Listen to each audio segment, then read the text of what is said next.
Hi everyone, I'm Maina Lilac. I'm a reincarnated villainous VTuber who loves visual novels and dating sims and ultimate games. And we are going to be playing Spell Candle from Bottled Monster Inc. as part of the Fall in Love Festival hosted by Studio Elan. I am so excited to play this game. I scrolled through a bit of the Steam page, the Kickstarter page. I'll have both of those links down below, but just like take one look through those pages and you will see why I cannot wait to play this game. It takes a very unique approach on the concept of grief, and how the protagonist, the characters, how it's being explored inside the game. The Kickstarter page does note that it aims to raise awareness about mental health and the challenges we face after losing a loved one.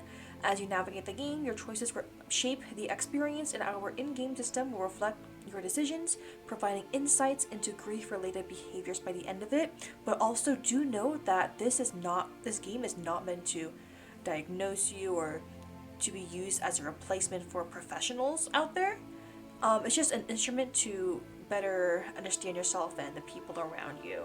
As a very huge warning about the game.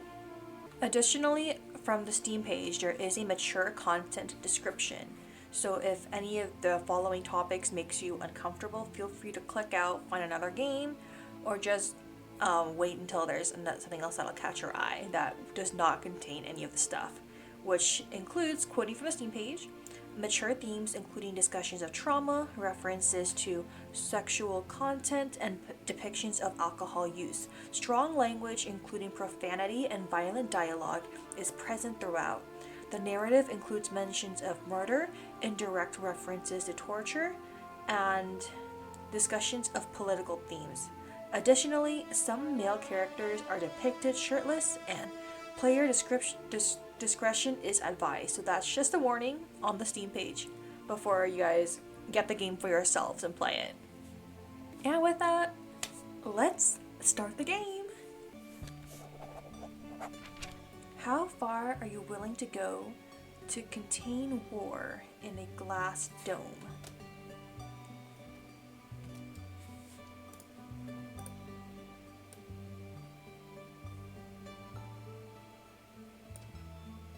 How many parents would you be willing to sacrifice? How many brothers would you kill? Would you grow numb to the pain? Become a zealous leader, willing to sacrifice anything for the greater good. So I guess that's a character here with a bunch of candles and stuff like that. Turn a blind eye to the orphans on the streets. Ignore those disabled begging for coin. Steal, bribe, and extort for a chance at peace?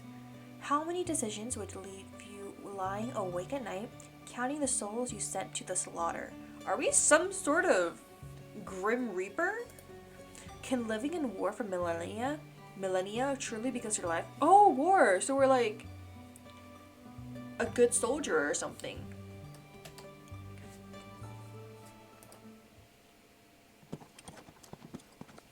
A loud whistle breaks the silence, rendering the carriage to a sudden stop.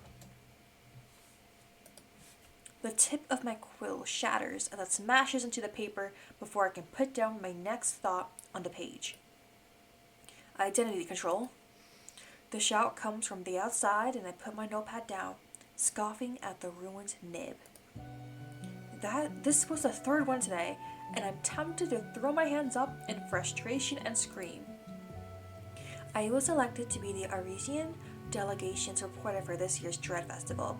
It should be considered a great honor to be able to report on your country's political victories, no matter how small. But you can't expect a caged bird to sing happily. Are we in prison? I reach into my leather satchel to find my identification documents before stepping out of my petite carriage. I feel... Wait, so we never get to go outside? Because we're curious to finally get a peek. I guess I feel annoyed that I have to go through this. Just a few feet ahead, an elven woman is going through the papers of an older gentleman from our contingent. And what role do you fulfill within this delegation? Her voice is like the sharp, pointed end of an ancient spear. I am the senator representing the region of the Beastlands. The elf sniffs the air around the delegate and frowns. She's beautiful. Glimmering mercury eyes peek out from underneath short bangs, the color of milky quartz. Her skin, like deep iron ore, glitters gently into the rays of daylight. After a very thorough read of the man's identification documents, she hands them back to him without a word. I find myself nervous as the elf's long knife-like ears twitch and her attention shifts to me. I've never seen anything like it.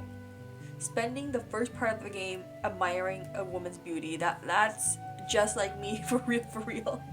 Her cold gaze examines me from head to toe before she reaches a hand out. Identification documents?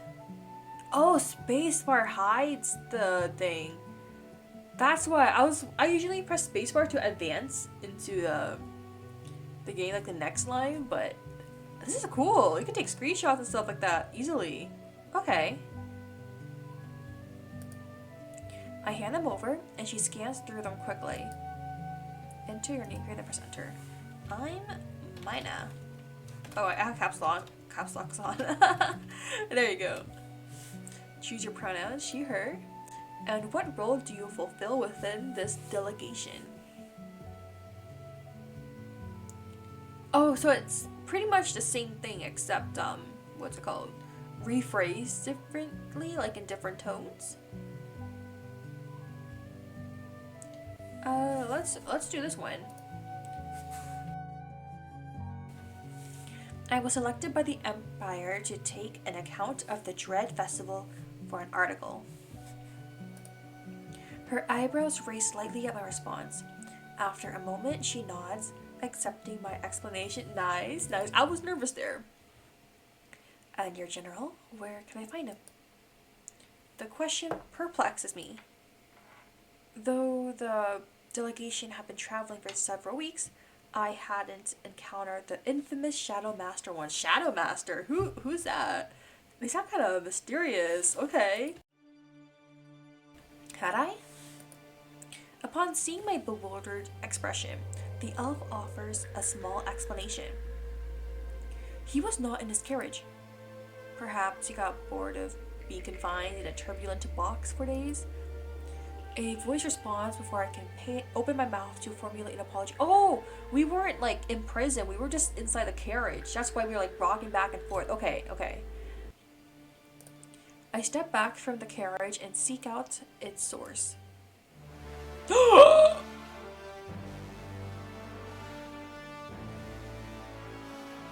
I love how the BGM changes when he shows up. Oh my god! Upon the wooden roof of my small carriage relaxed one of the most beautiful gentlemen I've ever seen. With his eyes closed, his expression was so serene that I found myself wondering if I misheard him speak. Shadow Master, many day and night present. He's the Shadow Master! The man on the roof of my carriage opened his eyes and leveled the woman with a cold gaze. His eyes were the color of the flags of our empire. The color of blood and dangerous forbidden things. Latimore. I could hear the elven woman swallow from beside me so vividly that I wondered if the world around us had fallen quiet on purpose. May I please see your documents, General? A frown crossed his features over he quietly sat up, slid his feet over to the edge of the carriage, and jumped down with the grace of a cat.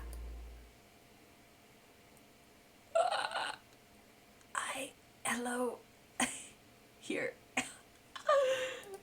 He pushed a stack of documents that was so thick into the hands of the elf that it made me gape. It might take you a few days. He smirked, and I wonder where on himself he kept a pocket large enough to hold all that paper. The elf blinked, scanned through the first few pages, then flipped through the next few with shaky hands.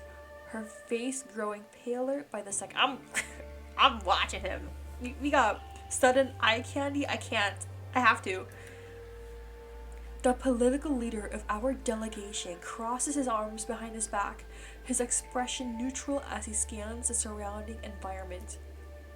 I feel my breath hitch as his gaze passes over me for a split second. The elf suddenly thrusts the pages back at the general and gives him a shaky nod and thank you, before wobbling off to the next carriage. Oh my god, his impact! Was it necessary?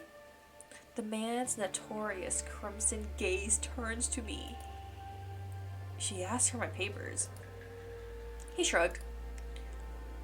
Was it my fault that she wasn't ready for what was on them?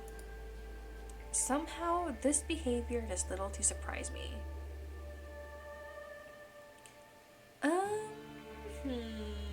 Do I want to be like the type to, say something back, to call him out for it? I'm usually on the more timid side. I guess I'll fall silent. Wait, what does this do? Oh, okay. Explore real quick. Okay, resume. An uncomfortable silence falls over us, and I notice the way his gaze wanders down below my waist, scrutinizing me. What? A frown crosses his lips. I follow his eyes and... Fuck. The inkwell I had left on the seat beside me must have spilled when the carriage came to us. Oh no, we have ink. We didn't notice it was wet? He is staring pointedly at a large black stain on the side of my pants. I swear, it's ink. It's not anything else. Please don't misinterpret it. I hope you're not planning on wearing that to the welcome dinner.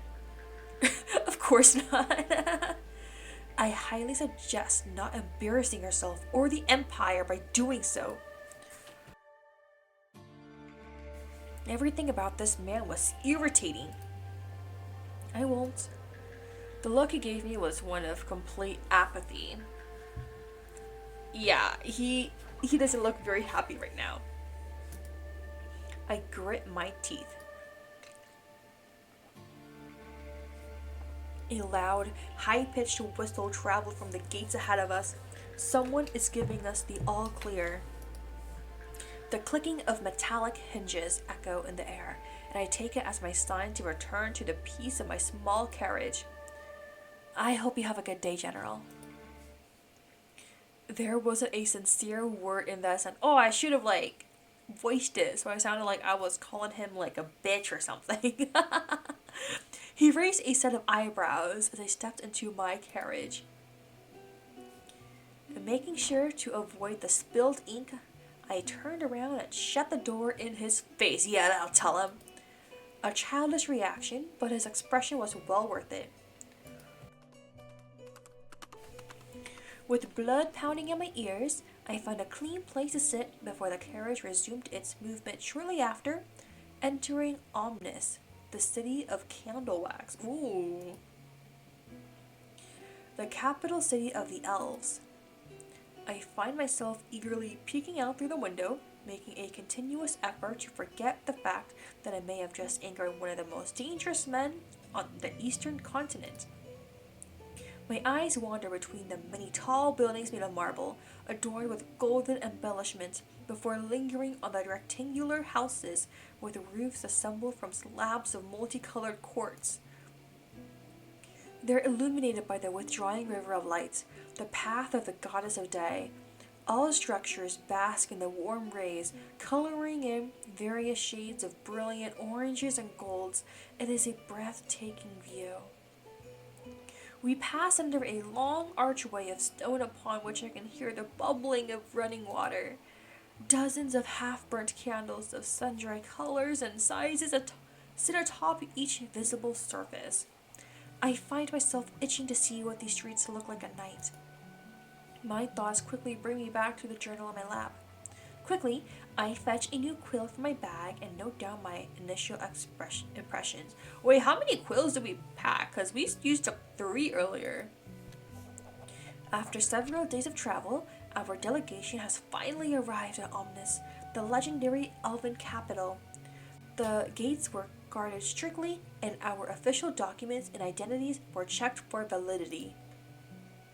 This year, the great empire's leading envoy for the peace celebrations is the Shadow Master. You can either be nice or eh. Oh my gosh! Wait! Hold on. Oh my god. General Latimore Shang-Di, the Shadow Master, the Assassin's Lord, Master of the Shadow Spire. Shadow Spear? Shadow Spire? I don't know. He who brings death, Emperor's pet, the one who trades in whispers. Look, we're not only just a writer, we are an artist. Look how we drew him. As an assassin turned politician, the Shadow Master isn't known for his silver tongue or his diplomacy. He has the permission of his ruler to execute anyone he deems a threat to the Ares Empire. Consequences be damned. His clothing is exemplary of his personality. He's a pain in the ass. He says one thing with his mouth and another with his eyes. Oh, okay. Guess he sports a unique brand of charm that inspires the awe of everyone around him, like a hurricane or some other horrible natural disaster. So we're being mean, but in a nice way.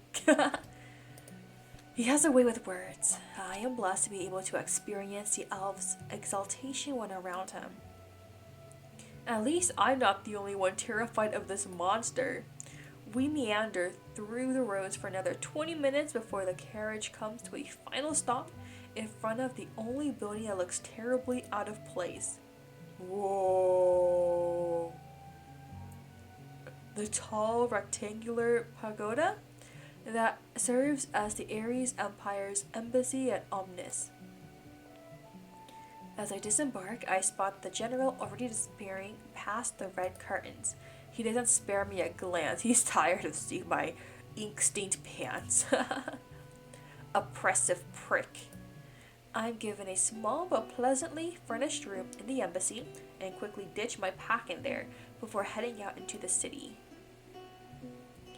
Yo, those statues over there earlier look cool.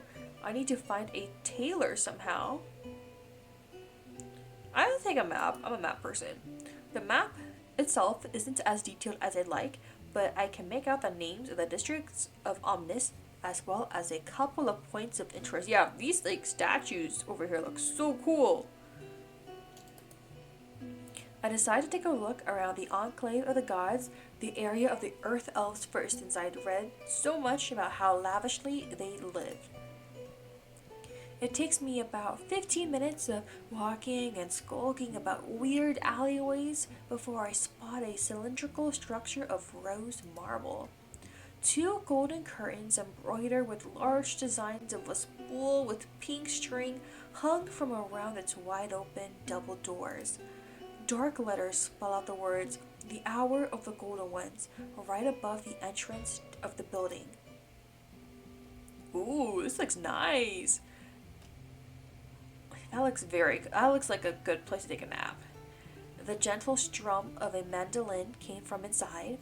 Heart-wrenching, intense, soulful, and yet somehow welcoming. I step inside, yet find myself incapable of spotting a single worker. At least not until 3 shadows of varying sizes shift from behind a caravan of curtains.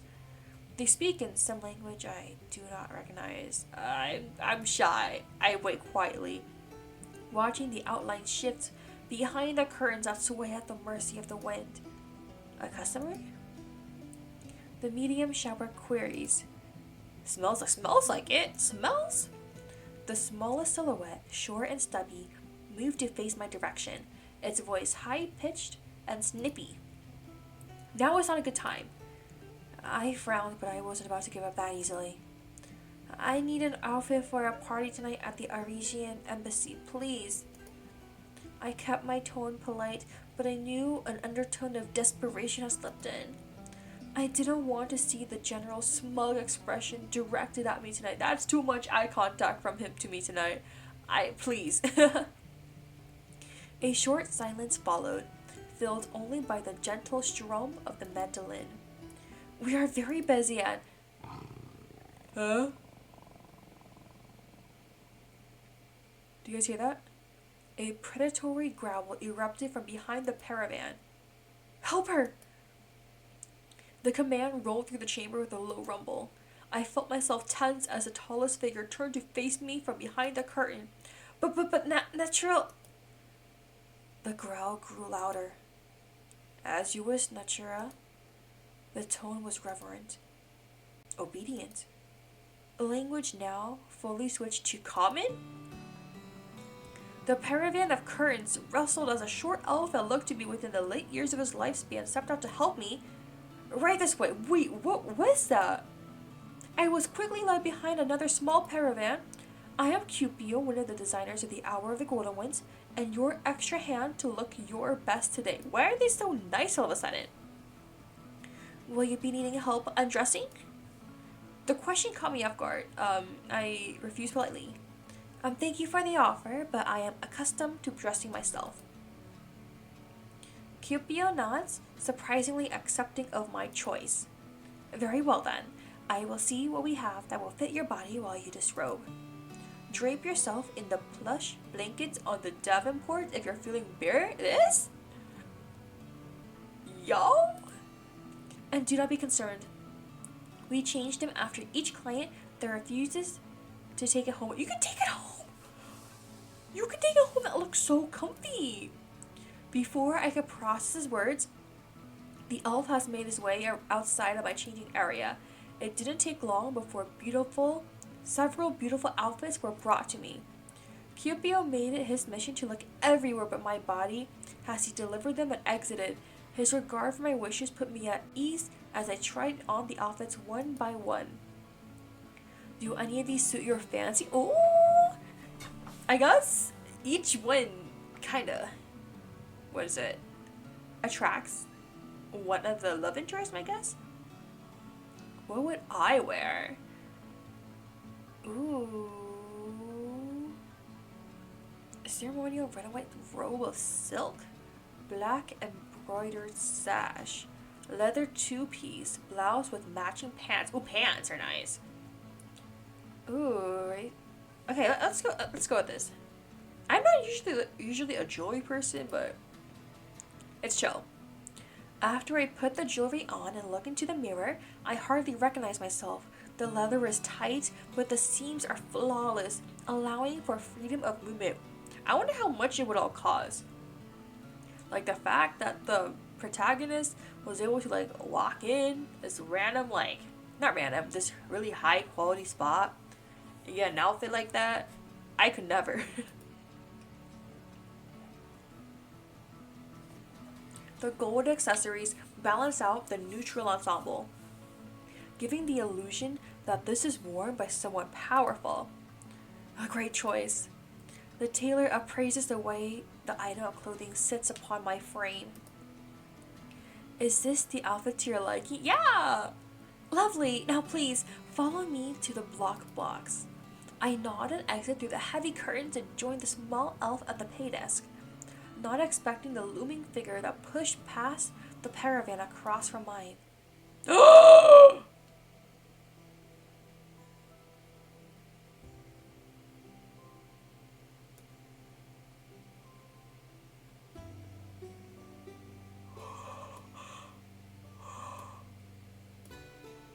Hi! I find myself face to chest. I don't mind. Hi. With a being unlike any I've ever seen before. A tall cross between man and monster, with a powerful body and this rich skin tone. Hello. Hi. As I look up at him, his eyebrows jump in surprise before his lips twist into a tameless smile. Seems like I made the correct choice. Oh, hello. Excuse me? getting you dressed. His voice is like a low purr, and I find my cheeks heating as he made a show of admiring my outfit of choice. You're stunning. Stop! I can't do this. No. We just met. Don't do this to me. Or I'll start asking, what are we? Thank you.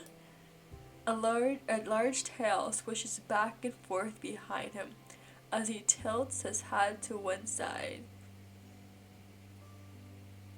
Look, you know, the tail's wagging. That's when you know. They're in a good mood. Did you also manage to find suitable clothing? He looks good the way he is now. Do you make a habit of helping others out? Unfortunately, I don't have the time for such noble work. Lately, the only people I happen to assist are my subordinates by doing the stacks of paperwork on my desk.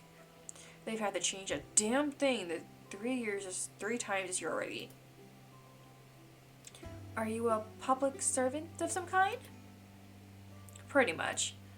His bold outfit choice had made me assume he was a famed exotic dancer or performer. The thought made my mind travel in a direction that was anything but innocent, so I was almost glad when he changed the topic. Now, to do my job as public servant by cover your bill. Let's go. Let's go. I like you already. I like you already. You're covering my bill. Giving me little chance to respond, the creature moved to stand in front of the tailor. What? Thank you, but that's unnecessary. You know, as much as I like the thought of him paying for me, I'm an independent woman, okay guys? I can pay my own bill. I work. I have a job. You know, I write articles and stuff like that. I hurriedly stepped even closer to Cupio, who looks between me and the tall man, now behind me, uncertainly. Do you always fight back this hard when somebody tries helping you out? I know I've given him a weird look and a smile widens, showing off a pair of sharp top canines. Yeah. And amused how bleeds his lips, and I find myself wondering what it is he gleaned from this current line of questioning. This isn't a battle you need to fight. Your purchase is on me. Consider it a gift from the Terra of the Elves. I freeze in place as the tall creature crosses his arms in front of his chest, refusing to take no for an answer. Come on! You know what? I'll pay you back another time. Let's make it a date, okay? His lion-like tail swishes back and forth as if taunting me to attempt to refuse his kindness. This man was the Terra, the demigod leader of the city of Fives and the chosen of the earth element. And he just paid for a ridiculously overpriced item of clothing. For me! Alright. The intensity of his gaze lessened before he nodded toward the clothing on my body. Pretty things suit pretty people. Stop it, you!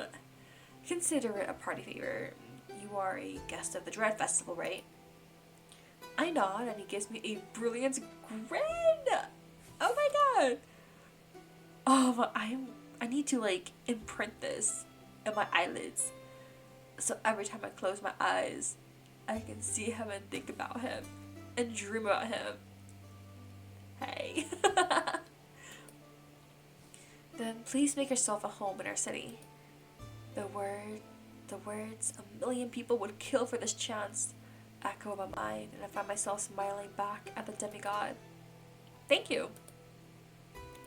It is my duty, and incidentally, my pleasure.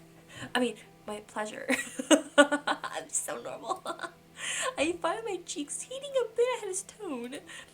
I should be on my way. Of course, I'll be seeing you tonight. If you insist. I pick up my old clothes and my pack before bidding Scipio and the Terra the most dignified goodbye I can muster. Now, what did the way back to the embassy look like?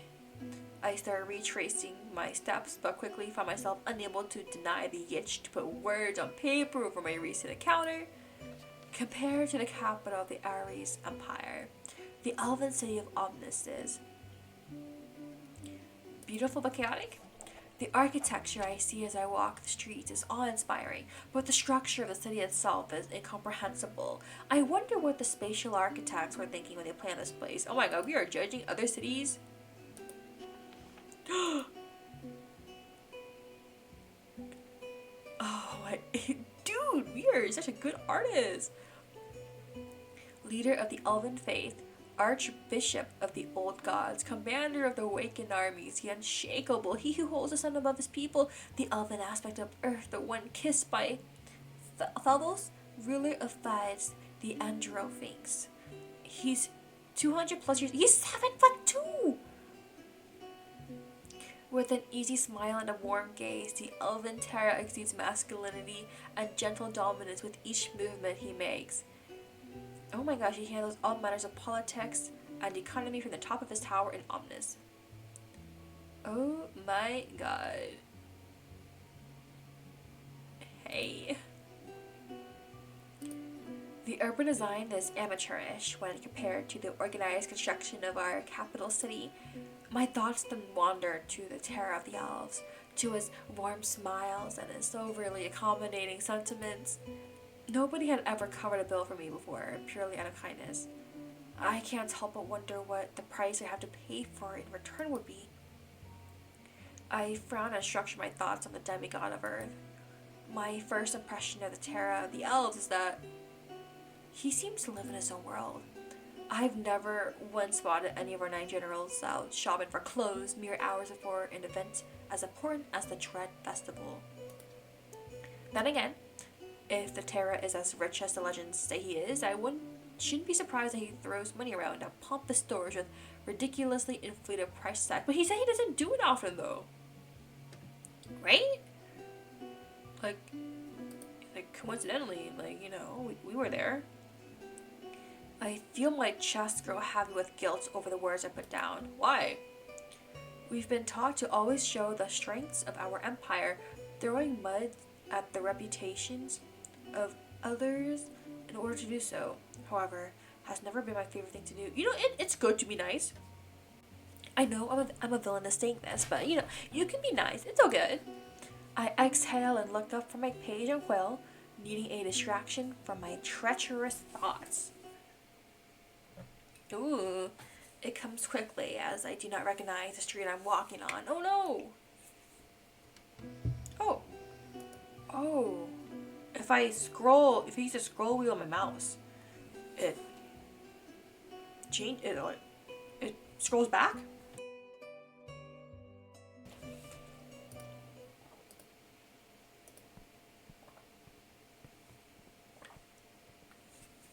Multitasking is not always as easy as it seems. The marble and quartz are lost, instead replaced by simple one-floor stone buildings, decorated with all kinds of dried plants, bones, and black velvet curtains. The streets seem deserted. The air feels oppressive. Unlike the other parts of town, soft lavender and green candles lay lit around the street as though there is a heavy darkness here that dims all other colors and needs to be warded off. Silence stretches over me in a way that has me glancing back at my shadow. I don't know why, but this place reminds me of some of the worst moments in my life. Oh. So when the game was talking about grief, this was probably what they were mentioning. Whether it's, losing someone else or losing yourself in the process. Huh.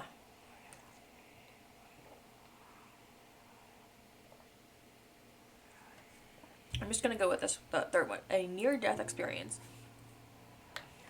An unforeseen medical condition that I had a chance not to survive.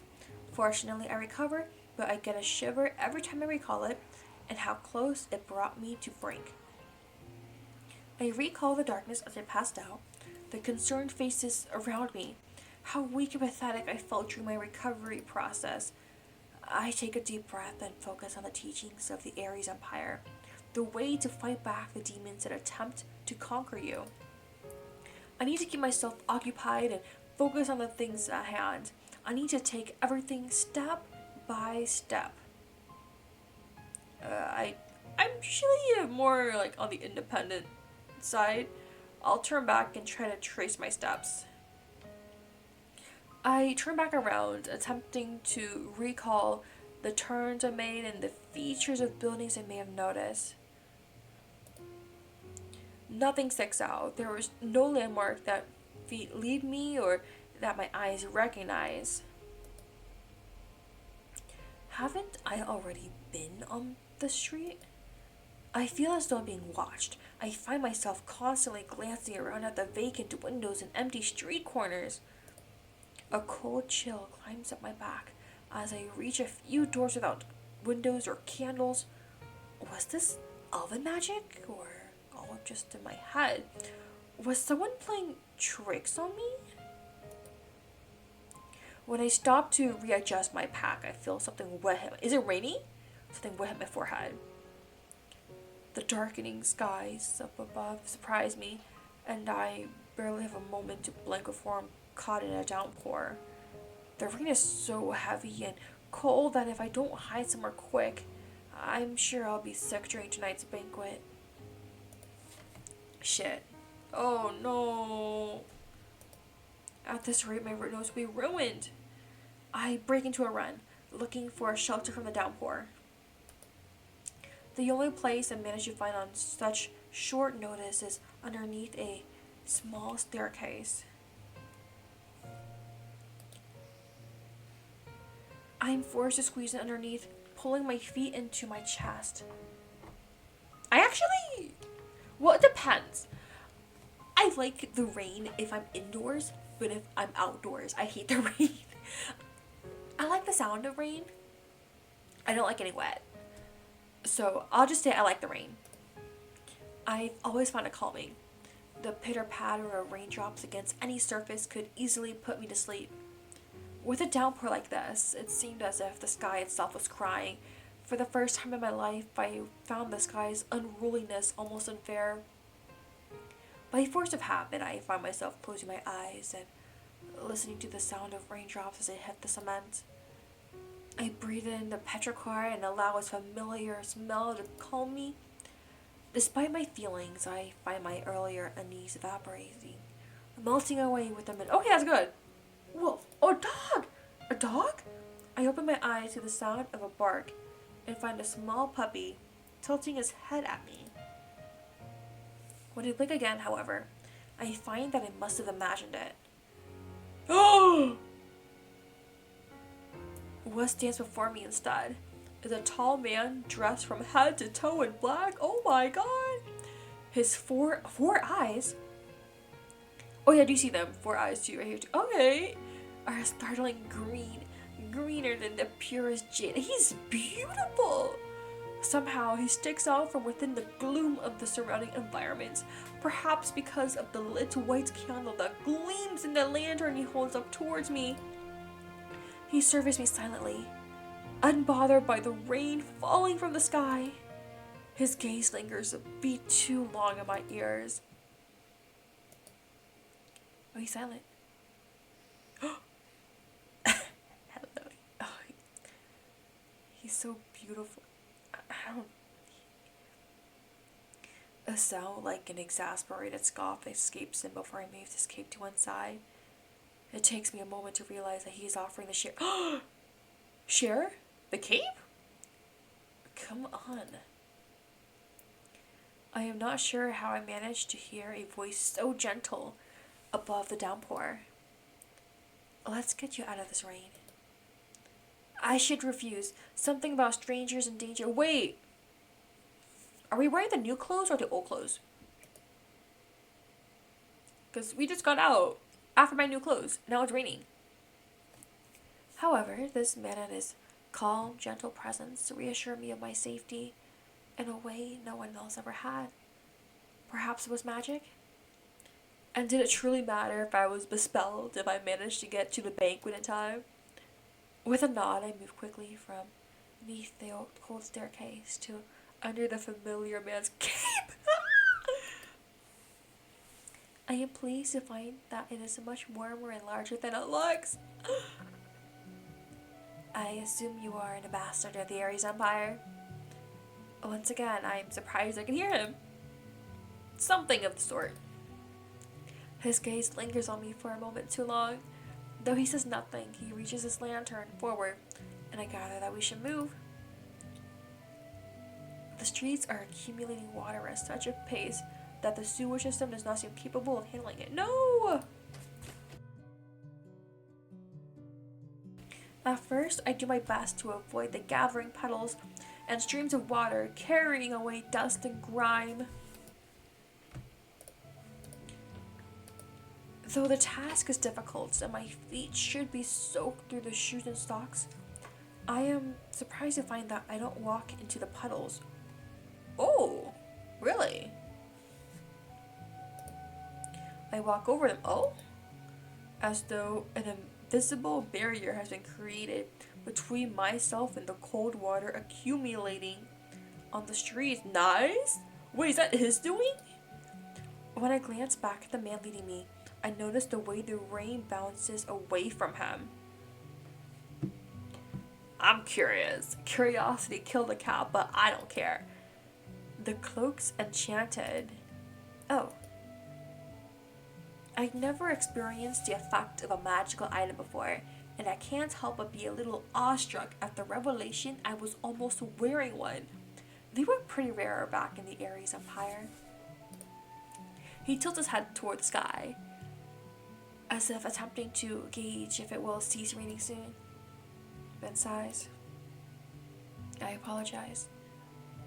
Once again, it takes me a moment to catch his voice. I find it how easy it is to miss alarming. Are you apologizing for the rain? Yes, it appears Aqua chose the opportune time to throw a tantrum. I feel the cogs clicking away in my head.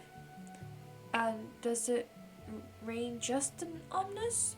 Or all around Quilangiar when he's in a bad mood? That's entirely up to him.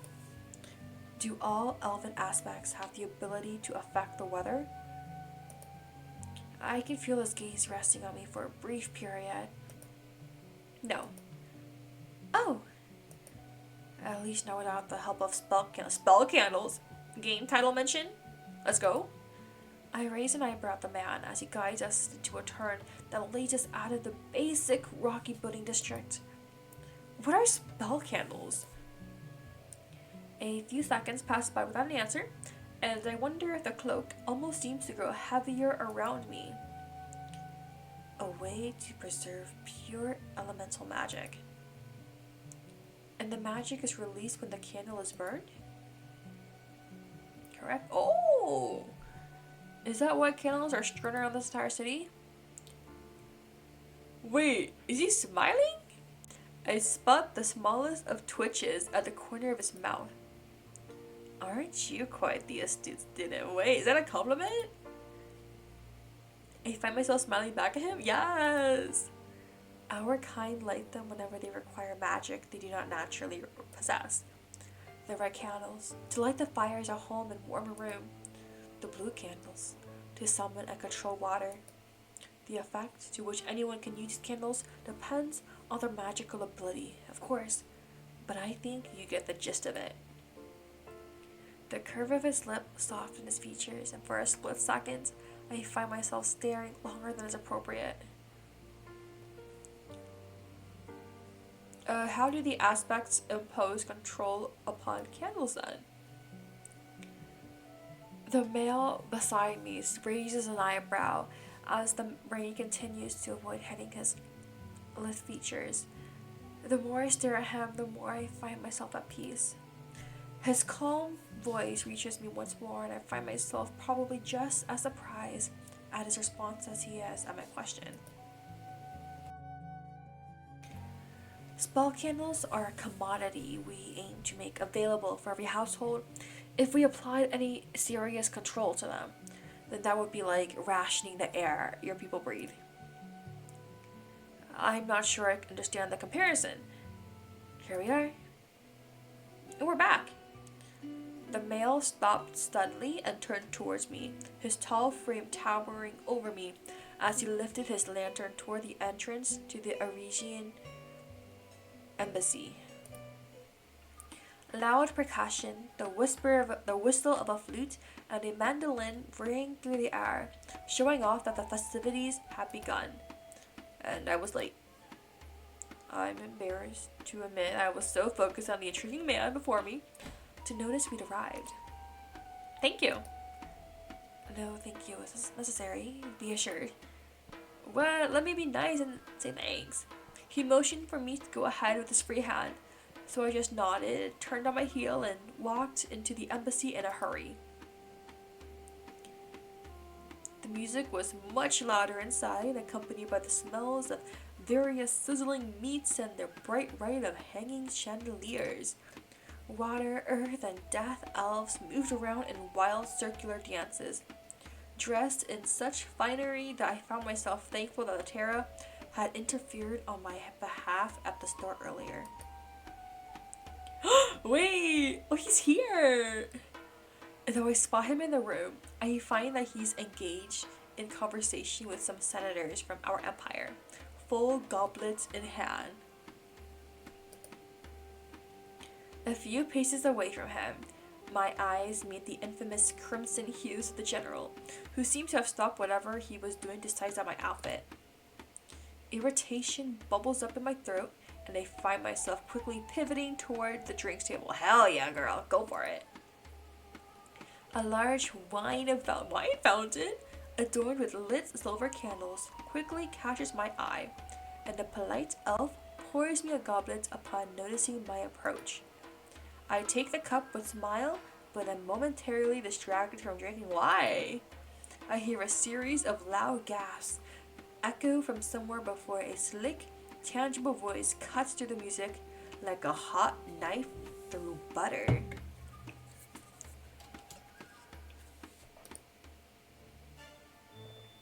I told the pirate lord that if he's not willing to go to war for my love, he doesn't deserve me. And then I sank his ship to the bottom of the bay. Ooh, who's this diva? A series of excited whispers and murmurs followed the ridiculous explanation, carrying the electric atmosphere that supports all forms of gossip mongering. Momentarily distracted, I can't help but search for whoever is the source of this ambiance. Frankly, even if my sister and brother were on the marriage market, I doubt they'd be able to impress. Then again, feel free to bring it up with stepmother dearest. I'm sure she'll be thrilled to finally get a morsel of attention. My feet move automatically, as if charmed by a scandal carried within every sentence of whoever is speaking. I find I am led into a section of the embassy floor, transformed into a lounge by some large chaises, silk curtains, and burning incense. Many gorgeous elves are piled on top of comfortable pillows, lazing around in eye-catching outfits, yet when my eyes land on the male sprawled in the dead center of this crowd, I find myself suddenly flustered.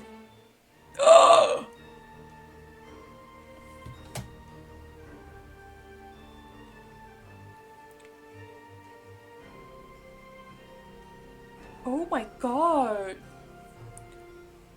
I feel like he's too good for me. Everything about this man makes me want to do double and triple takes.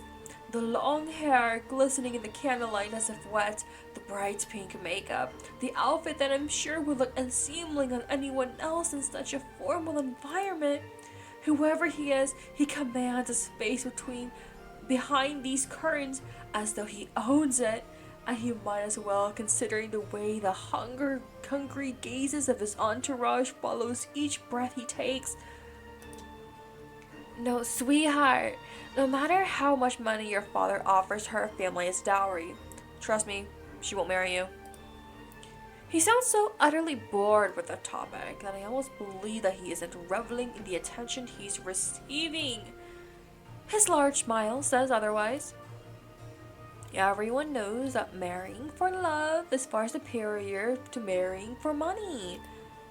His gaze landed on me, and his smile widened. Wouldn't you agree? The pool of attention was dropped upon me so suddenly that he found myself desperate to get rid of it. I want to be a dreamer. Let's be a dreamer. Can't people have both? Truly?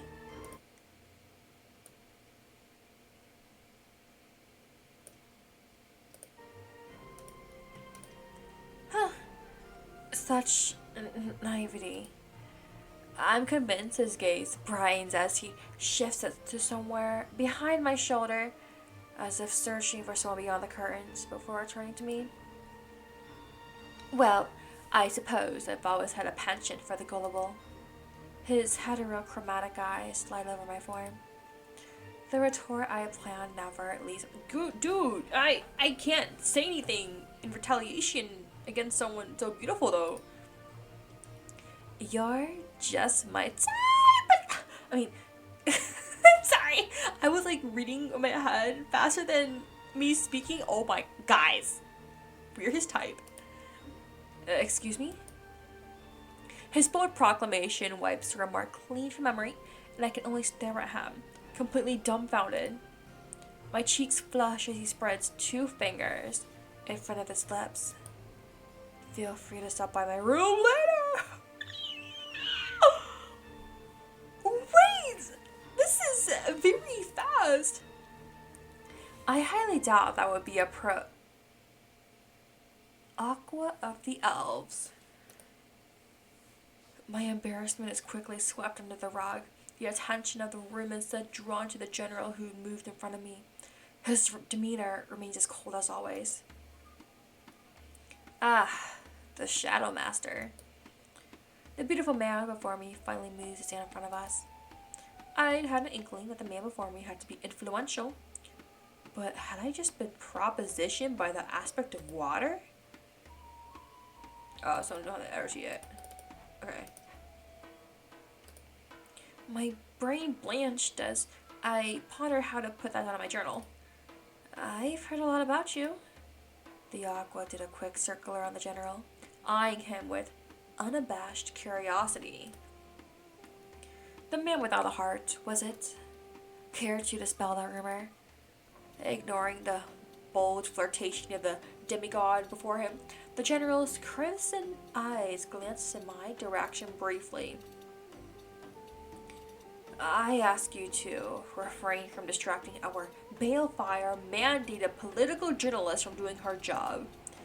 I find myself stiffening upon hearing the mention of the Ares Empire's grand capital. Oh, it sounds important. Huh. Aqua's attention slid over me again, lingering on the authorized notebook I was given to put my notes down. I make no promise. Oh my god, look at that spray. Look at that spray. Dude, I feel like I would throw everything away for him. You. It's a festival, General, relax. He waved an amphibious hand dismissively. In fact, he raised his voice in a way that carried his words around the room. I propose a toast.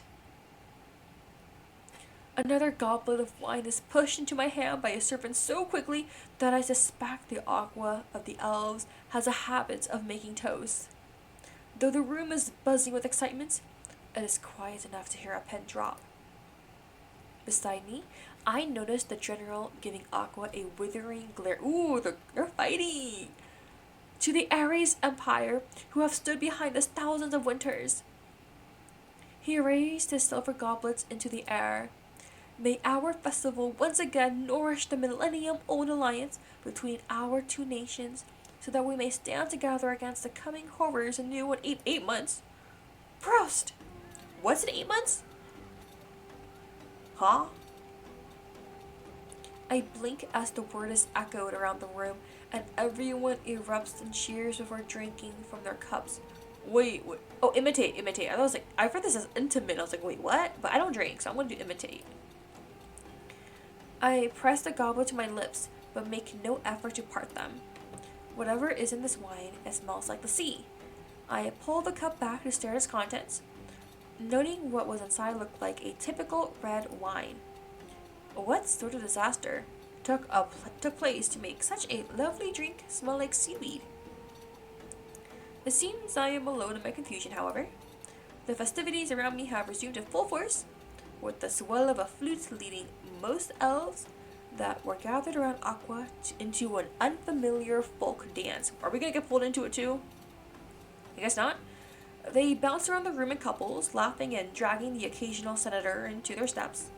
It's wild and lively, antithetical to the structured festivals we hold back in Balefire. It's an acquired taste. The wine, surf grape, they call it in Amor. Ooh, it's him again. Look, I act normal. A familiar voice comes from behind as I turn. I come face to face with the giant frame of the elves Terra.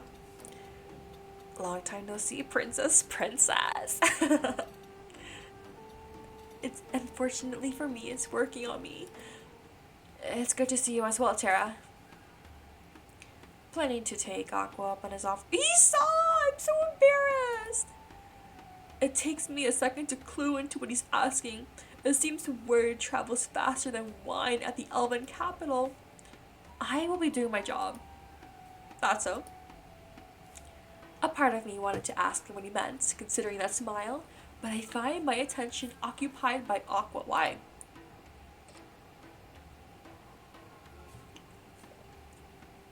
He led a complex folk dance with easy confidence, his long hair swaying behind him, a mesmerizing head of the revelry. Our stoic general followed through the motions beside him, as though he'd done this many times before. He looked like he'd have more fun cleaning bird shit. I stifle a laugh behind a hand and glance up at the shrugging demigod. You said wrong. Am I wrong though? No. I can't help but smile. That cracks my well-structured mask of professionalism. I don't have to do anything more to earn myself a pleased expression from the elven demigod. His gaze shifts behind me, and I follow it to a lone figure leaning against a wall beside the embassy's entrance. Wait! Oh my god, his ears! My guide from earlier. With his head down, I'm startled to see a pair of long, lupine ears shifting on top of his head.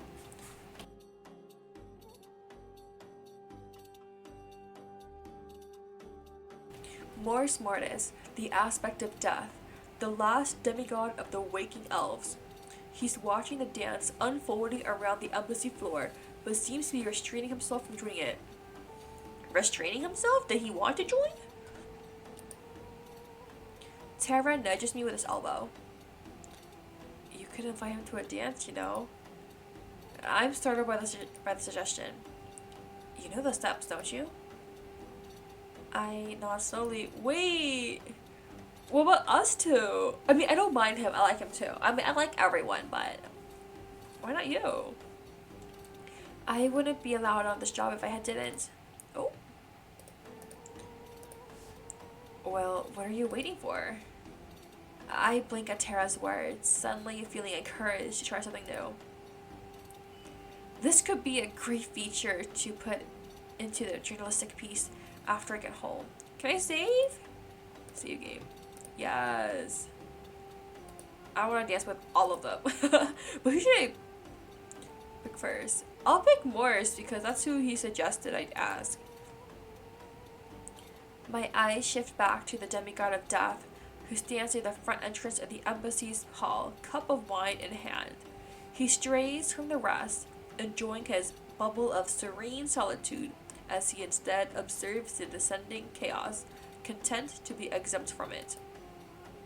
Emboldened by the terror's words, I politely excuse myself from my time with the leader of the elven faith and move to join Mortis in his reclusive corner. His gaze shifts me briefly, noting my approach, before returning to the wild dances happening around us. Shouting, hopping, twirling, jumping, kissing, touching, drinking. The Aqua has grabbed our general, leading him through the complicated steps of a local dance, and he's keeping up with They're dancing together! Oh my god, wait! Is this BL potential in my dating sim game? Let's go. The visible vexation on his face, however, makes me consider the existence of karma.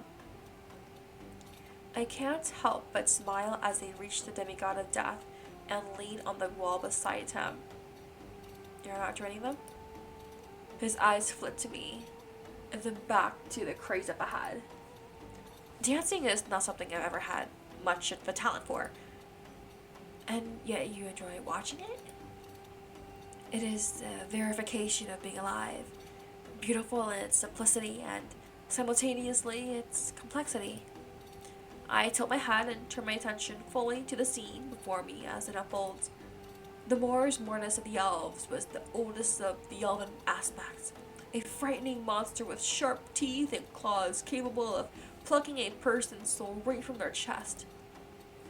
He was perhaps the most feared ally we had, a folk tale the parents told their kids when they didn't want to go to bed, the sleepless, woven demigod who ate the naughty children when they wander into dark forests at night. What? What kind of rumors are those?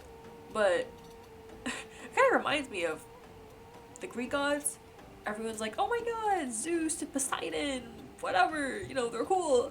And then Hades is he's in underworld, he's depressed, something like that. I don't know. Hades can be pretty cool too. If you guys read the manga, Colette decides to die. That's a really good one with a really good Hades in there. These men and women, politicians, are like the stars. They burn beautifully when they're far away. Interesting to observe, but not to encounter. His plain observation surprises me, and though I lack the courage to verbally or visibly agree with him, in a room where doing either would be treason, I feel that my silence tells him enough. The beat of the music continues, and the cello swells with emotion as I watch the Terra join into the dance, leading a long, winding column of his soul with a smile on his face. Oh, he's like a natural extrovert. Wow. He's like the sun, a stark contrast to the school displeasure of our general and the mischievous expression of the Aqua.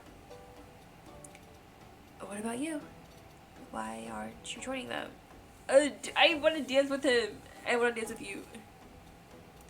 Actually, I came over because I wanted to dance with you.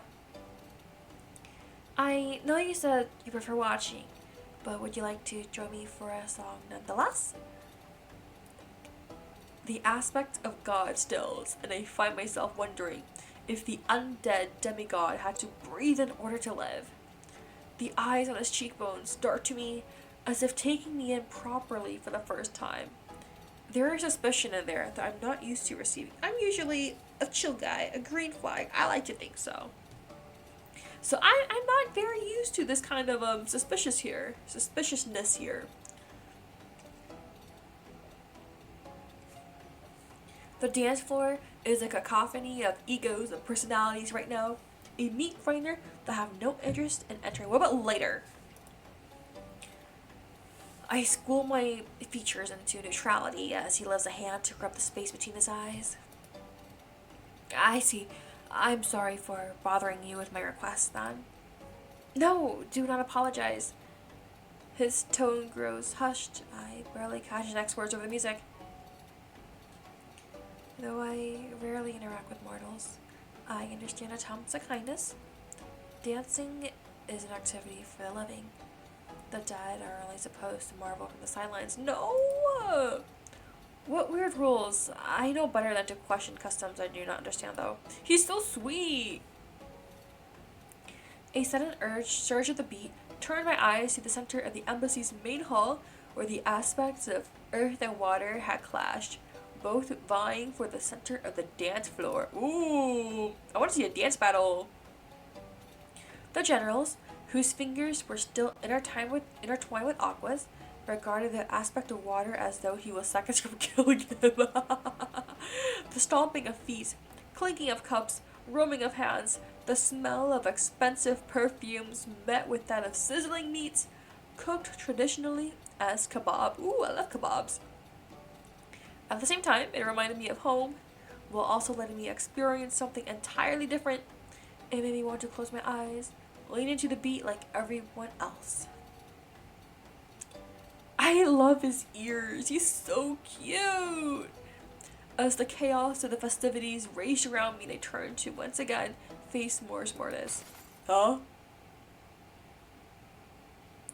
A question on my lips. I watched as his eyes widened and he pulled me to his side without warning as a stray wet glass of wine smashed into the wall where I just stood. Is this? What? Its owner, an earthen elf with a sandy skin tone, laughed drunkenly, perhaps after doing a few twirls too many in the current dance. Her eyes, the color of bright amethyst, turned to me, but what I assumed was going to be an apology turned into wide eyes, quivering lips, and a deep bow. She said something in Elvish, then turned on her heels and ran out of the embassy's open doors into the night, leaving me dumbfounded. At least she was considerate enough not to disturb the rest of the guests by screaming. What did she say? She said she apologized for the glass. No, what? Was it an accident? I turned to Mors Mortis, whose nonchalant tone was betrayed by the scowl on his lips.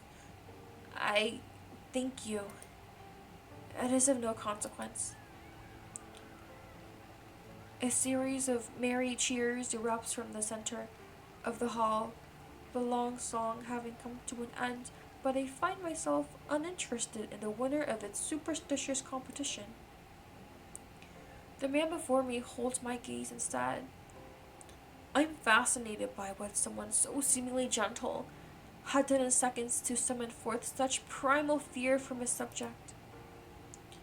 But if Mors Mortis senses the millions of questions on my tongue, he ignores them, instead reaching towards me and tugging something out of my hair.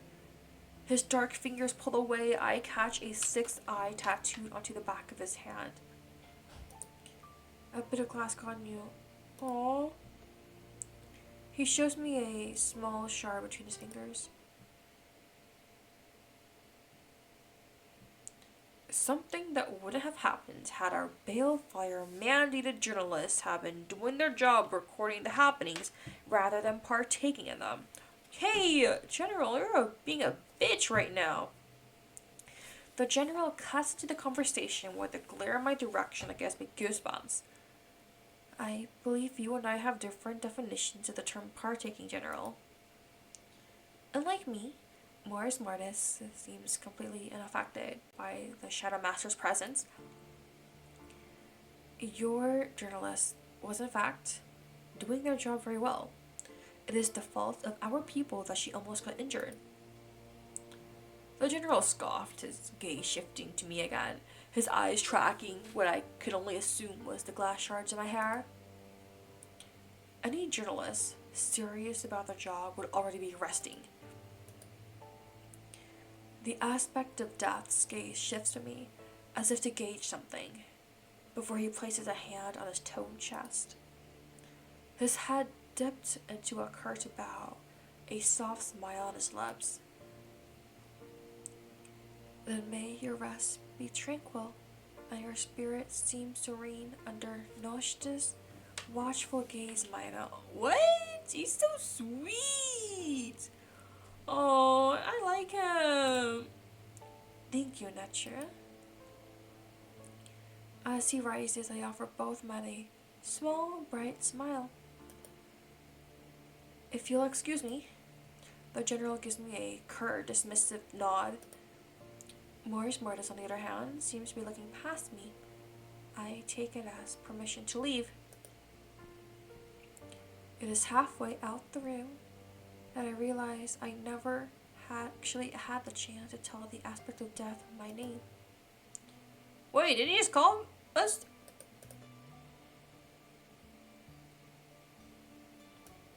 Oh.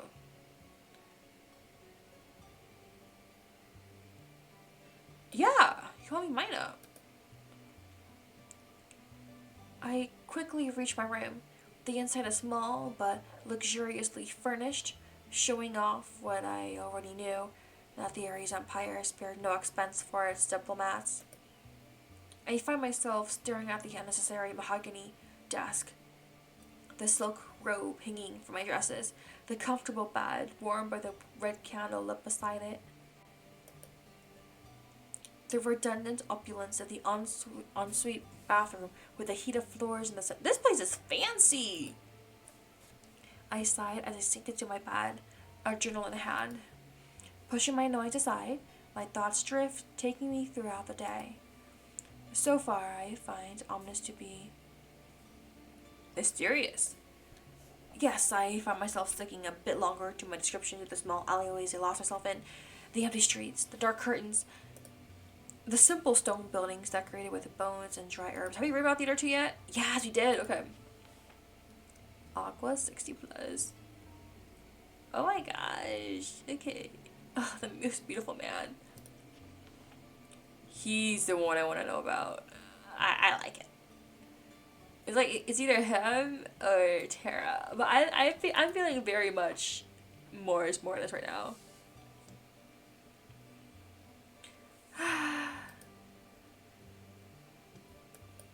I read about the sudden rain that fell and the kind elf with the glowing lantern that saved me from it.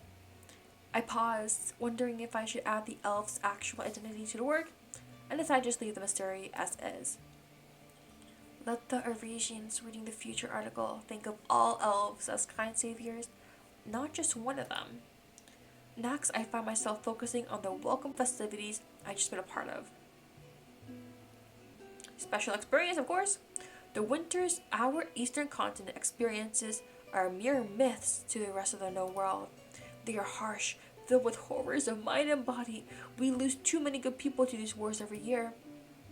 And yet, within the Arisian embassy of Omnis, the evening before the Dread Festival, we are welcomed with open arms by our elven comrades in arms.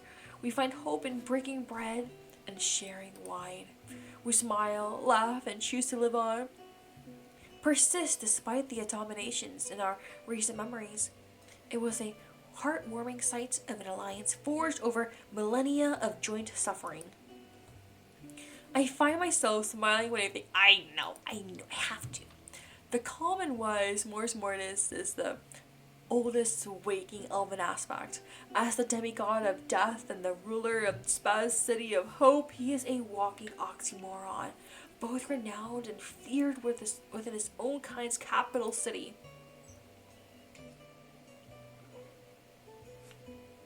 He is the monster our parents told us about when we were young. The big bad wolf that ate the naughty cats. He who never sleeps and can pluck souls from bodies with a simple touch. There is, however, a certain unexpected peace one can find when being near what they fear most.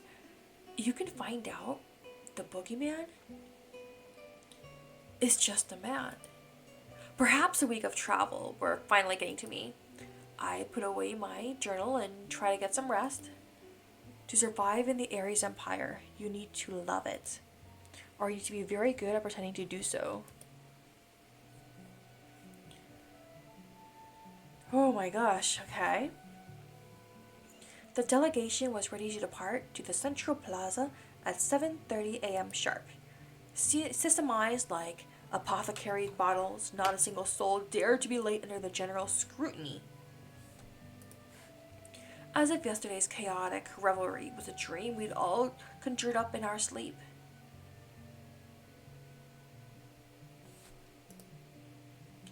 But the outfit on my body was proof enough, considering I had nothing else decent to wear.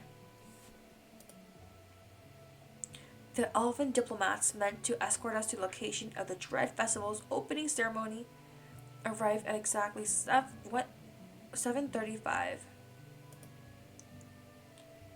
The Shadow Master greeted them, and after finishing the steaming contents of his cup, bid they lead the way. I find myself uncertain as to why all this posturing was necessary. The central plaza of Omnis is exactly a 3-minute walk away from the embassy. Though we are early to the ceremony, the open space is packed with elves of various elemental inclinations and ages. Several large stone coffins held together with heavy locks and star-milled chains lay arranged in a neat line in the heart of the square. A giant cauldron of bubbling wax levitates peacefully above each one, and I quickly spot the 7 lit silver candles held together by Mors Mortis.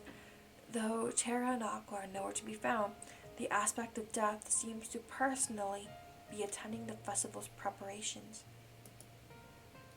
He appears calm, and as he runs his fingers over the flames with the braziers, heating the cauldrons, earning exciting whispers from the gathered elves and senators.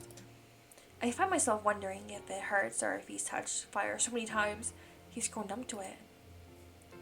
For a second, his eyes meet mine across the field as our delegation steps forward to our designated area. Smile or nod? I usually nod, just to look professional. He nods back, something indecipherable flashing in his gaze like a pebble before sinking underneath the perfectly constructed political smile he'd offered our delegation, or so I expected.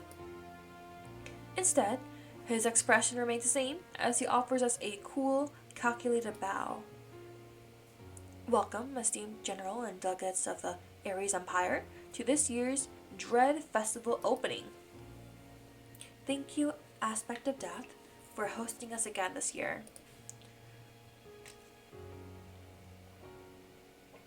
The Shadow Master returns the sentiment with a curt bow of his own.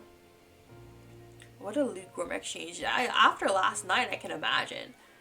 I'm not sure exactly what has happened between these two, but I do not have any time to dwell on it, for Aqua and Terra's arrival breaks attention and turns into chaos. It's as if, whenever these two appear, the location turns into a stage set for a spectacle. A stark contrast to the elves' indifference toward Mors Mortis and quiet curiosity about the general. It's all 4 of them! I find my gaze lingering on, obviously, Mors Mortis.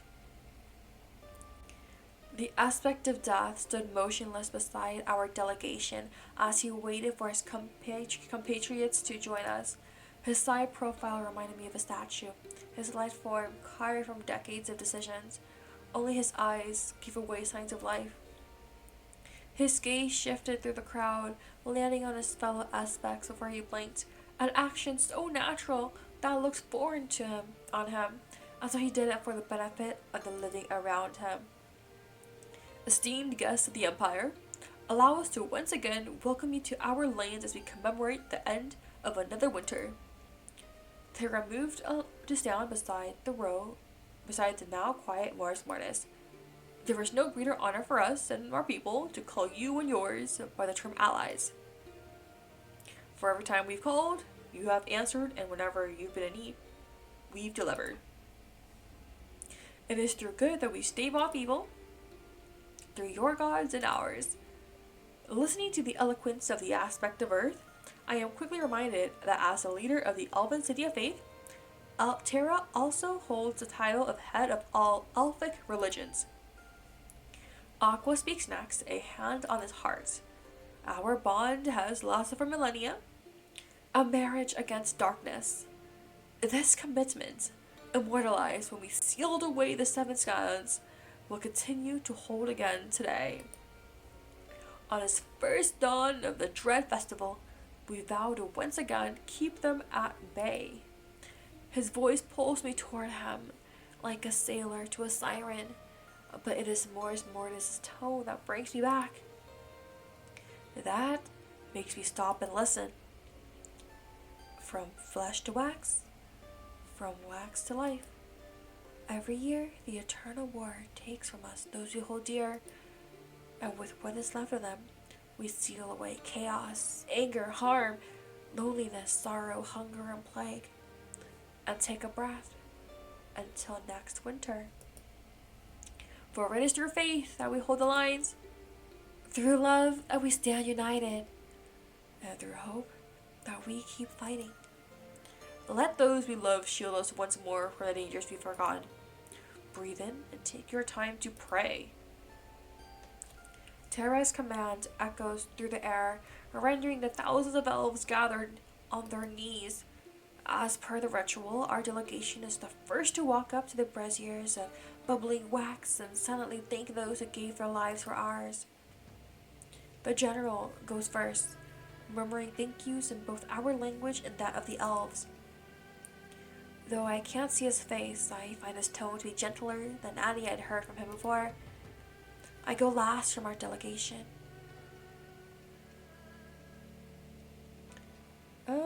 Do I go with the tradition or do I think about those as a deep pain grips me. I know it stems from the emptiness of what was once, but is now no more. As I reach the first cauldron, I thank the people and elves who gave their lives for our peace in both languages. Then I move on to the next cauldron, do the same, and the next, and the next, and the next. It is considered a great honor to be able to come to this close to the dead again. Once our delegation has finished paying our respects, the elven aspects follow. The three move in perfect tandem, and by the time Mors Mortis is finished, the rest of the elven population in Omnis is already in silent tears. They look so serious. Poor Mors Mortis orders after a moment of silence. The 7 cauldrons obey Mors Mortis' command, slowly moving to tip over.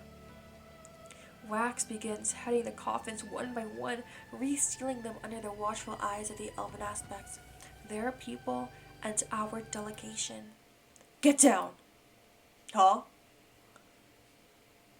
The words shatter through the silence. I barely have the time to process the familiar voice before the ground beneath my feet gives. For a second, I think I am blind. The world has turned pitch black. I think I smell something burning.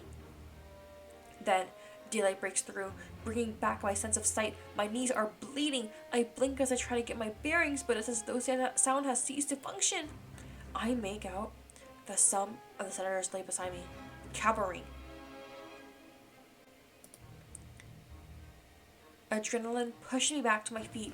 It is fight or flight that lets me spot the general kneeling next to where I was, and the aspects scattered about, protecting their people with their various elemental powers.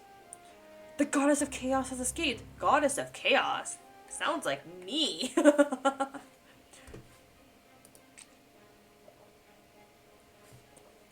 My eyes shoot in the direction of the pale marble coffin.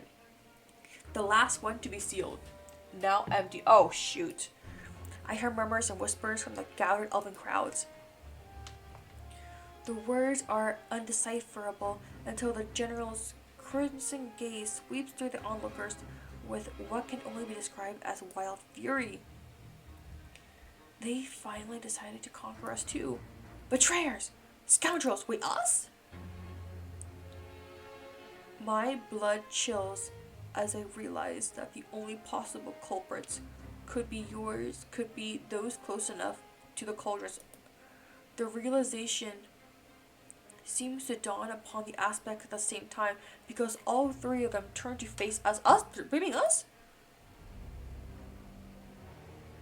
The words, "seize them," suddenly sound like a phrase from a banned horror novel.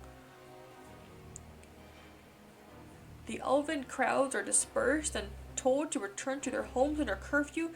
Meanwhile, we are roughly pulled to a standing position in front of us. While Terra and Aqua's expressions are unreadable, Mors Mortis looks dangerously calm. General, please give us... Wait, no please. General, Give us one reason why we mustn't lynch your delegation and send you back to the Emperor to announce the dissolution of our alliance. You have no proof.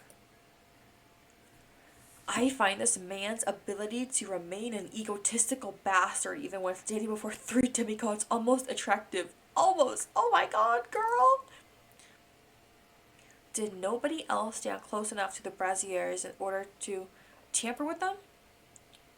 The general falls silent, and I realize exactly what he's saying. I see Mortis's expression turn murderous as he reaches the same conclusion.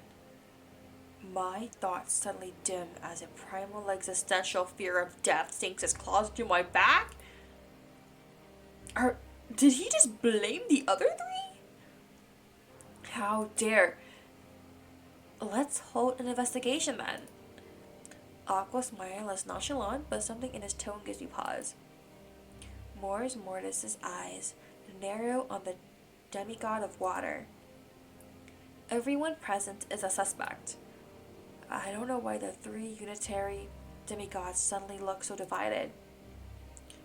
Terra, much to my surprise, is frowning, his tail flicking around, his arms crossed in front of his chest. Very well. Mortis's 4 jade eyes wander between the members of our delegation and the surrounding guards before landing on the general. Name your investigator, Shadow Master. You get 1. And only 1. Maina. Oh? Me? Investigator? What? Same reaction. You trust me? I jump to my feet as all eyes turn to me. I'll do it. I catch a glimmer in Terra's gaze, as none of the aspects argue the general's choice. Oh, they all trust me, yes. Aqua's smile widens, and I find myself looking away, needing to escape all this attention. The festival lasts 7 days. This is how long you have to get your truth. The unspoken, if you fail, remains a silent implication that hangs over my head like a guillotine for the next week. Day 1. Oh my god. Oh my god. I think I am going to save here.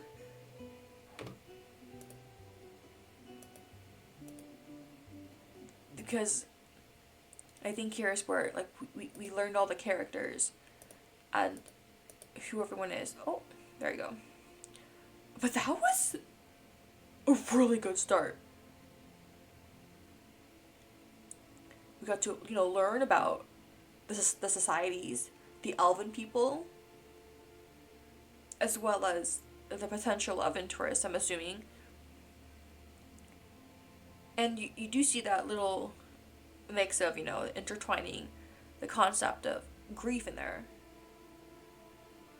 I was so set on Terra being my favorite at first. Like, he's just this nice guy. He's very... he's got this, giant, friendly, pays for your clothes, offers to help you out kind of deal. And then I met Mortis. Sorry. He's the opposite in volume and energy, but his attitude and helping us out, sharing the cape with a stranger you just met on the street. I felt like one of those pathetic wet sopping cats in a cardboard box. You walk by on the street, and I guess he's the one that's walking by on the rainy day taking us home. I really enjoy this game. There's more to the demo, so I do plan on streaming the demo, the rest of it eventually, soon after the festival ends. But I feel like this is a really good introduction to the game. We met the characters, we learned about ourselves, we see the big conflict, and we're gonna investigate. I'm usually not good at investigating, But I'm determined. I'm determined to live. I think we got this. But just to reiterate again, this is for the Fall in Love Festival hosted by Studio Alan. Huge thank you to Bottle Monster Inc. for making this beautiful game, this beautiful demo. And once again, all the information is going to be in the description for the Kickstarter and the Steam page. If you want to play the game yourself, look into the perks and all that stuff for joining the Kickstarter program, and just wishlisting the game. I mean, from my experience, you know, playing it just now, I do recommend it. So, yeah, next month maybe. I'm just really excited to continue the game. I'm really hoping we can get the full version of this. I'm really excited. That's gonna be it. So, I hope you guys have a wonderful morning, day, night, afternoon, whatever time it is for you guys. Make sure to subscribe and check out my channel for more content. I do mostly stream visual novels and ultimate games and dating sims, so along this line is what I would love to stream more of. And I do hope you guys have a nice day. I'll see you guys next time. Bye bye.